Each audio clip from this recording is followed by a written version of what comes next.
Yo, what is up? It is your boy Steve-O, the Rideshare Rookie.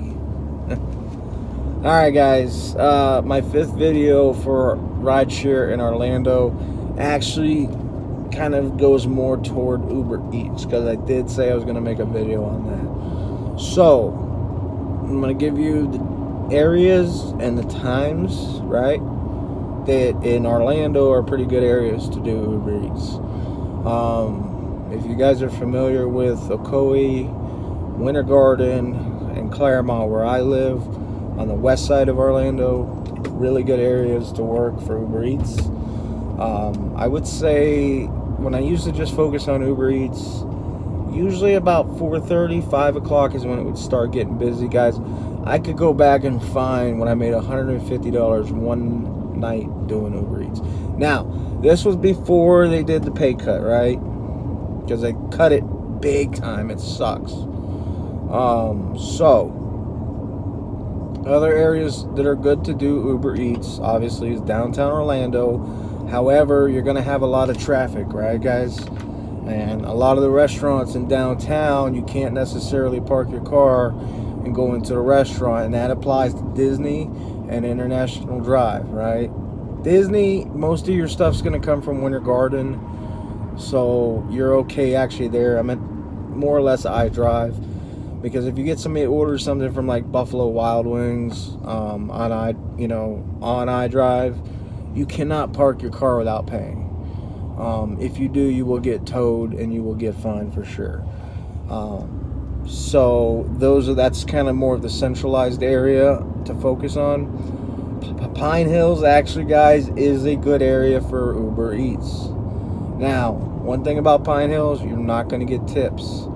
I'm about halfway to $100 already, and I've only been online for about 2 hours now.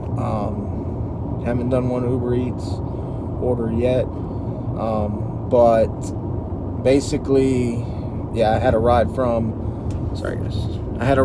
Pine Hills, and I had to take it because it was part of a consecutive trip bonus that I'm working on. Actually, I just completed it. So the whole car smells like marijuana. It did, I should say.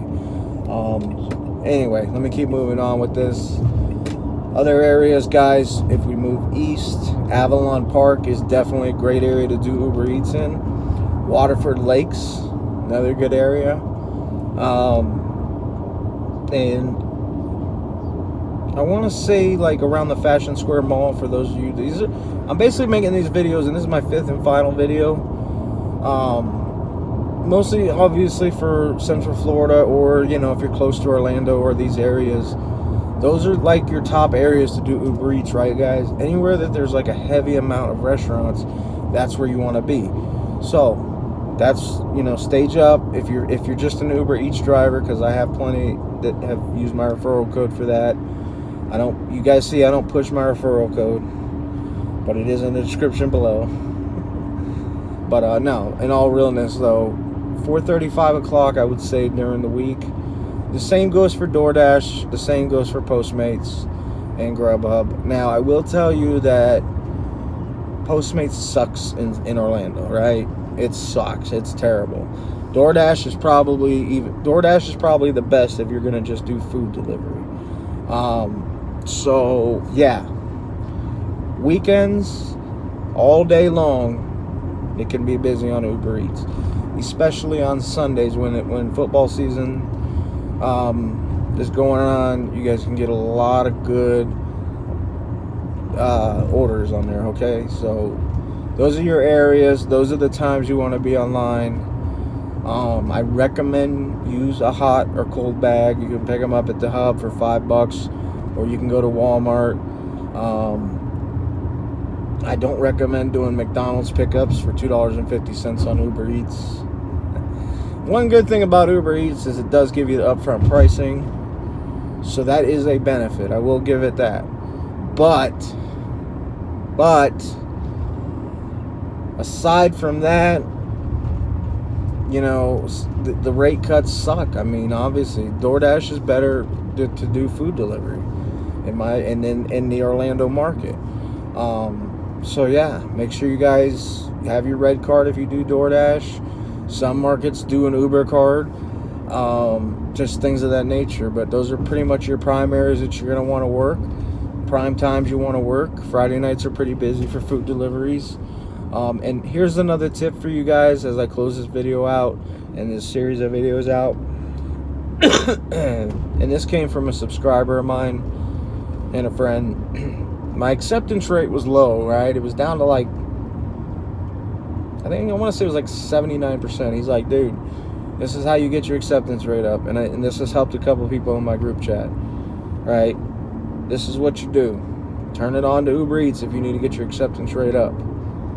And just start taking, and get your cancellation rate down. Start taking every damn Uber Eats order you get.